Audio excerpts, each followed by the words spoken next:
Cryptocurrency and car washes. This man is making some really unusual purchases. Welcome back. This is video number 27. I'm still covering day 23 of the Larry Millete murder trial in Chula Vista, California. This is the end of the day on Thursday.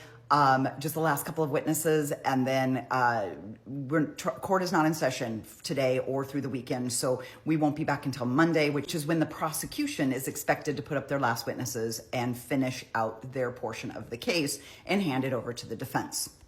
So they put a witness up on the stand to go through the financial records, and they've already gone through a number of different things, but what this witness was supposed to say was there's really no evidence of any final preparation or planning to leave preparation on behalf of Maya. The defense has said all along, she just up and left. She just ran away. She just wanted to go have a different life.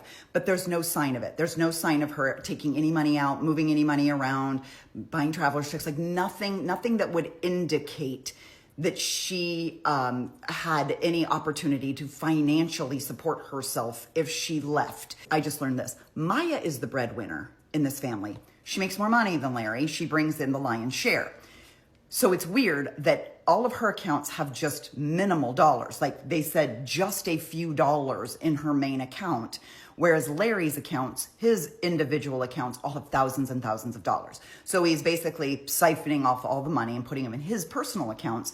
And then they showed records of him doing numerous cryptocurrency purchases. And Maya begged him. At one point, there was a witness that said that Maya begged him, please don't spend the savings. I know you're doing some investment stuff, whatever, but we've put aside savings for the children and for their college and for their future. Please don't spend that money. And Larry was spending that money. They said that it showed that Larry was moving money out of Maya's accounts and into other accounts, and that he was constantly kind of moving it around. And so whether that was an intent to hide it, we don't know. I don't understand what they mean by that, but that they were basically saying Maya had nothing and Larry had it all, and he controlled all the finances. He paid all the bills and was like, don't worry, honey, I got it. And so that's what I was talking about in a previous video about one of the signs of domestic abuse is this kind of economic control. That was how Larry manipulated Maya, was that he controlled all of the money and she couldn't buy anything or do anything without his permission. They also looked at his credit card purchases. Between January 15th and February 1st of 2021, that is a 2-week period. 2 weeks, almost a little bit over a week after Maya goes missing. In the 2 weeks after that, on Larry's credit cards, they see 7 car washes. He took his car to the car wash 7 times in 2 weeks. Now, I got to be honest with you. I came out of Costco the other day and I looked at my car and I go, God, my car's dirty. Because I probably washed my car 7 times in a year. This man washed his car, went to the car wash and had his car washed 7 times in a 2-week period. And remember, way back in the beginning, the officers that were searching the cars and the officers that served all those search warrants, that was what they all got up on the stand and said over and over again. His car was unusually clean, wildly, shockingly clean. And it was very difficult for them to see. I mean, they were too late to get any evidence out of the car that they possibly could have gotten. The final witness of the day is Dr. Jeffrey Palitz. He is Maya's therapist. He is a marriage and family counselor.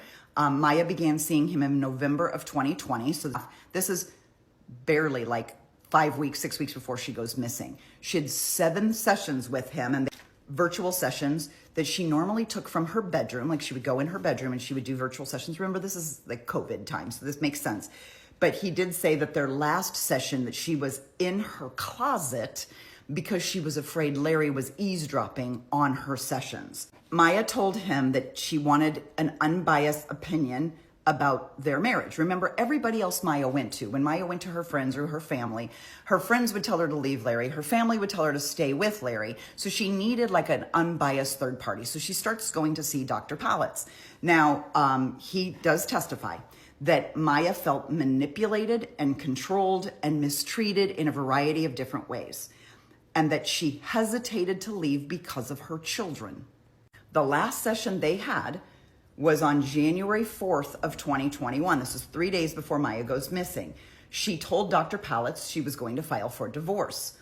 And these are his quotes. In this session, there was certainty that she voiced concern about telling Larry he might harm the children to hurt her.